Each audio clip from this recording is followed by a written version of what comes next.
नमस्कार, शाम के ठीक 6 बज चुके हैं। आप देख रहे हैं आपका अपना शो मिस्टर चीफ मिनिस्टर और मैं हूं आपके साथ प्रीति चौहान।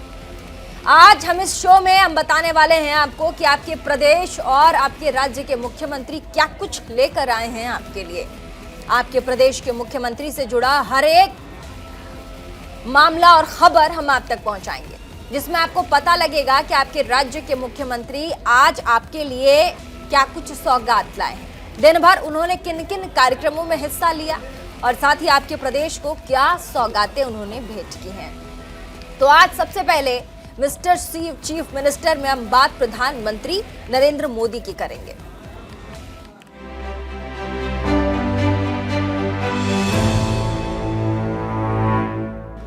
गुजरात चुनाव में बीजेपी जमकर चुनाव प्रचार कर रही है, चाहे प्रधानमंत्री मोदी हो या फिर उत्तर प्रदेश के मुख्यमंत्री योगी आदित्यनाथ। और ऐसे में गुजरात में इस वक्त चुनावी पारा काफी हाई है। प्रधानमंत्री से लेकर के तमाम राज्यों के मुख्यमंत्री आपको गुजरात में चुनाव प्रचार में लगे हुए दिखाई पड़ेंगे। इसी कड़ी में प्रधानमंत्री मोदी ने भावनगर में पालीताना में जनसभा को संबोधित किया, कांग्रेस पर हमला बोला। उन्होंने कांग्रेस पर हमला बोलते हुए कहा कि कांग्रेस फूट डालो और राज करो की नीति करती है। प्रधानमंत्री मोदी ने कहा कि सरदार वल्लभ भाई पटेल ने देश की एकता अखंडता को बनाए रखा, लेकिन कांग्रेस पार्टी की मूल विचारधारा फूट डालो और राज करो की रणनीति में चलती है। प्रधानमंत्री ने कहा कि उन्हें जातिवाद भेदभाव को छोड़ना होगा और इसके अलावा हमारे पास कोई उपाय नहीं है। देश का भला तभी हो सकता है। मेधा पाटकर और राहुल गांधी पर भी प्रधानमंत्री ने निशाना साधा। कहा कि गुजरात की जनता उन्हें कभी स्वीकार नहीं करेगी जो उनके कंधे पर हाथ रखकर कदम से कदम मिलाकर तस्वीरें खिंचवाते हैं। प्रधानमंत्री मोदी ने कई बड़ी बातें कही हैं और ऐसे में हम आपको बता दें कि जो चुनावी माहौल है इस वक्त गर्माता हुआ नजर आ रहा है।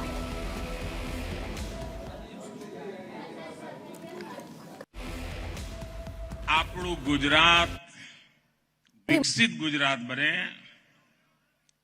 આપણું ગુજરાત સમૃદ્ધ બને અને આપણું ગુજરાત નવી ઊંચાઈઓને પાર કરે, એનો નિર્ણય કરવા માટેની ચૂંટણી છે। આઝાદીના 75 વર્ષ પૂરા થયા। 75 વર્ષમાં જે કંઈ મૂડી આપણે ભેગી કરી છે, જે પણ શક્તિ સંચય કર્યો છે, જે પણ મુસીબતોમાંથી બહાર નીકળ્યા છીએ, હવે આપણને 75 વર્ષ સુધી ચાલવાનું પાલવે એમ નથી। હવે તો જે કંઈ કરવું છે બધું 25 વર્ષમાં કરી જ દેવું પડે। આઝાદીના 100 વર્ષ થાય ત્યારે હિન્દુસ્તાનને અને ગુજરાતને અહીં પહોંચાડવાનું એટલે પહોંચાડવાનું જ, એવો નિર્ણય કરવા માટે આ ચૂંટણી છે ભાઈઓ। અને એના કારણે હું જ્યાં જ્યાં ગુજરાતમાં ગયો છું, ગુજરાતનો મતદાતા સમજદાર છે। કચ્છ હોય, કાઠિયાવાડ હોય, દક્ષિણ ગુજરાત હોય, આદિવાસી પટ્ટો હોય, દરિયા કિનારો હોય, માછીમારો હોય, બધે જ જ્યાં જાઓ ત્યાંથી એક જ આવાજ, એક જ મંત્ર, फिर एक बार, फिर एक बार, फिर एक बार। भाइयों बहनों, आ लोकोना मनमा वारंवार भाजप सरकार लावવાનું મન એટલા માટે થાય છે કે અહીંયા જે વડીલો બેઠા છે એમને ખબર છે કે પહેલા કેવી રીતે આ દેશને વેરવિખેર કરવાના પ્રયત્નો થતા હતા। જ્યારે દેશની એકતાની વાત આવી, देश ने जोड़वानी बात आई, अंग्रेजों कहीं नहीं कहता था तो બધું વેર વિખેર થઈ જશે, બધા રજવાડા જુદા થઈ જશે, બધા રાજ્યો ભાષાવાર લડાઈ લડશે, આવું બધું થશે, જાજતું કहीं ગયા હતા। સરદાર વલ્લભભાઈ પટેલે દેશની એકતાનું રિયાસતોને એક કરવા માટેનું બીડું ઉઠાવ્યું। પણ સરદાર સાહેબને સફળતા કેમ મળી? સરદાર સાહેબને સફળતા મળીના કારણમાં એ વખતના રાજા મહારાજાઓ નવાબો અલગ અલગ વિચારો ધરાવતા હતા, પણ એક મારું ભાવનગર, એક મારા મહારાજા કૃષ્ણકુમાર સિંહ, મારા ગોહિલવાડ, એણે દેશનો વિચાર કર્યો અને દેશની એકતા માટે આ રાજપાટ मां भारतीना चरणों में समर्पित कर दीधो। भाइयों, तो प्रधानमंत्री को आपने सुना कैसे गुजरात में चुनाव प्रचार में प्रधानमंत्री लगे हैं, तो वहीं दूसरी तरफ गुजरात में चुनाव प्रचार कर रहे असम के मुख्यमंत्री हेमंत बिश्व शर्मा ने गुजरात चुनाव को साल 2024 के चुनाव के लिए एक अभ्यास बताया है। उन्होंने कहा कि गुजरात चुनाव प्रचार में प्रधानमंत्री नरेंद्र मोदी को लोगों का समर्थन मिल रहा है।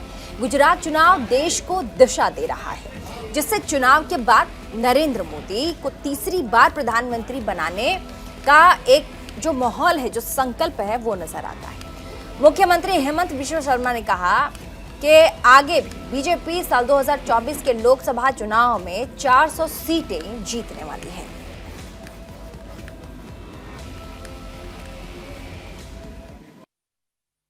गुजरात का चुनाव एक क्लाइमैक्स में है, एक पूरा प्रसार धामाधार प्रसार चल रहा है और नरेंद्र मोदी जी को जो एक लोगों का जो सपोर्ट मिला है, ये बहुत ही अभूतपूर्व सपोर्ट मिला है।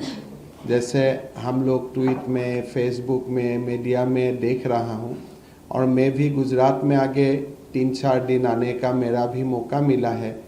जो सपोर्ट है एकदम अभूतपूर्व सपोर्ट है और मेरा तो मानना है कि ये एक गुजरात चुनाव नहीं है, 2026 का लोकसभा चुनाव का एक अभ्यास शुरू हो चुका है। गुजरात ही देश को दिशा दे रहा है, दिशा देता है और जो अभी गुजरात का चुनाव का जो माहौल है, इस माहौल से ही 2026 का माहौल भी साथ ही शुरू हो जाएगा और गुजरात पूरा देश को दिशा दे रहा है। और मेरा यही भी मानना है कि मोदी जी को जो तीसरा बार लोग प्रधानमंत्री देखना चाहते हैं, इसका जो एक शुरुआती एक कल्पना ये गुजरात में ही दिखाई दे रहा है और गुजरात चुनाव का साथ ही इसका एक देश भर में एक एजेंडा शुरू हो जाएगा कि मोदी जी को 3rd टाइम देश का प्रधानमंत्री भी बनना है और अगली बार 400 सीट पार करके बनना है। लास्ट टाइम हमारा था कि 300 सीट पार, इस टाइम मेरा लग रहा है कि हमारा जो मूड है पूरा देश में, ये 400 सीट पार करने वाला मूड बन जाएगा देश में। और देश के चर्चित श्रद्धा हत्याकांड को लेकर के असम के मुख्यमंत्री हेमंत बिश्व शर्मा ने पूर्व महाराष्ट्र सरकार पर निशाना साधा है। मुख्यमंत्री हेमंत बिश्वा ने कहा कि गुजरात चुनाव प्रचार के दौरान श्रद्धा हत्याकांड को उठाने को सही ठहराया गया। इसके साथ ही मुख्यमंत्री हेमंत बिश्वा शर्मा ने साल 2020 में श्रद्धा वॉकर की शिकायत पर महाराष्ट्र पुलिस ने प्राथमिकी भी दर्ज करने के लिए कांग्रेस की तुष्टीकरण की राजनीति को भी जिम्मेदार ठहराया था।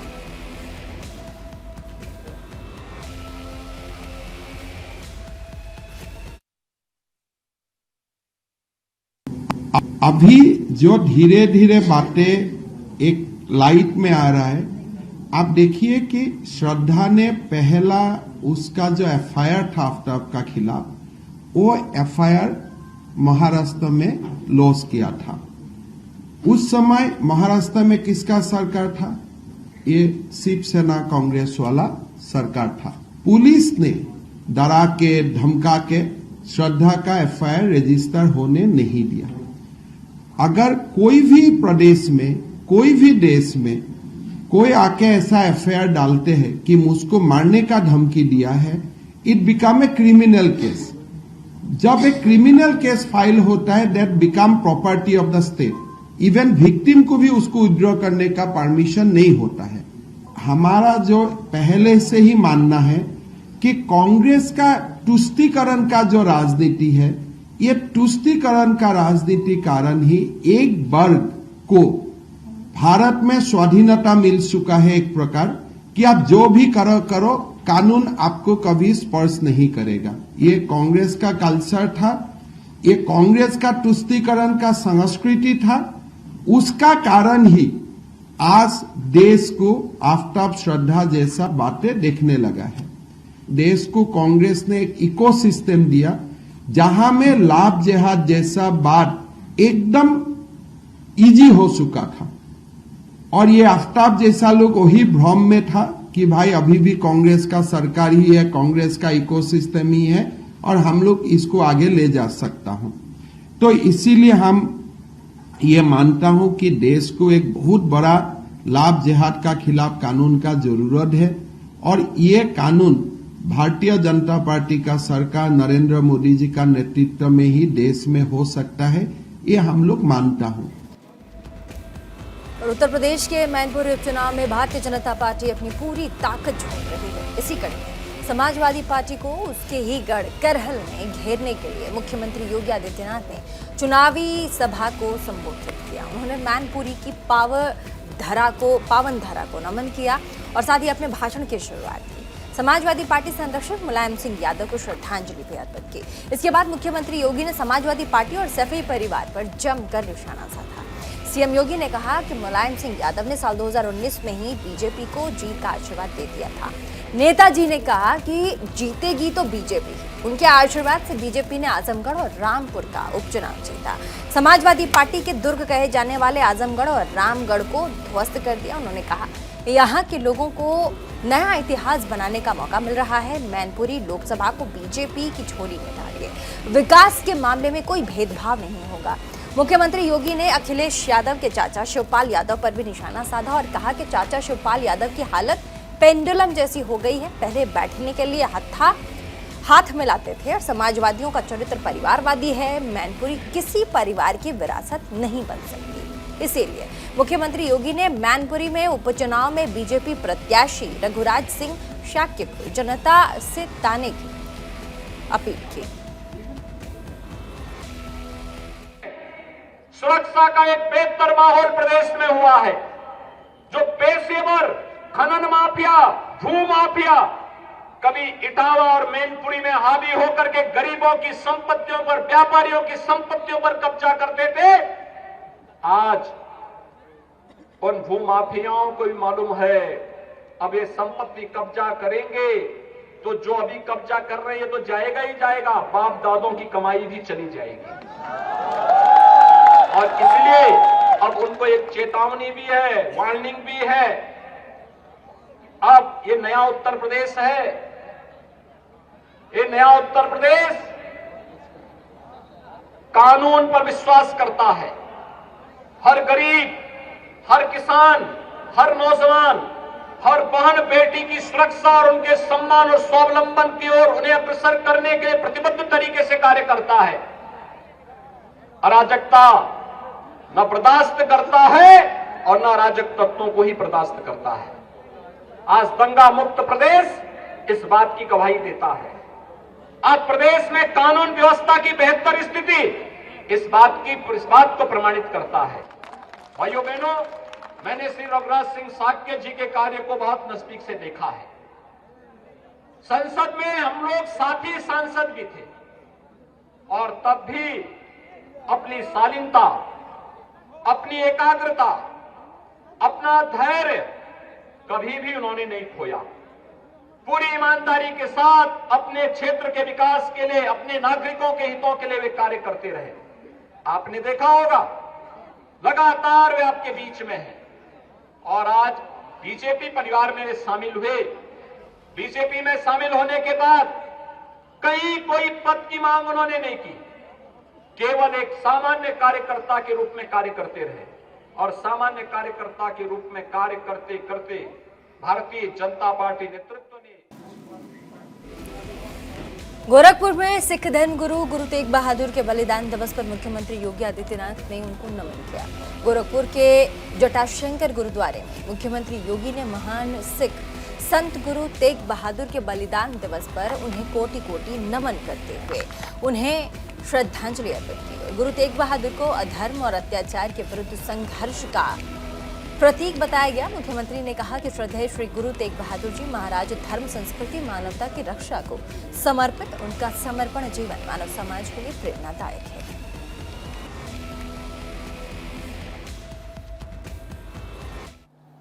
सिख पंथ के 9वें गुरु,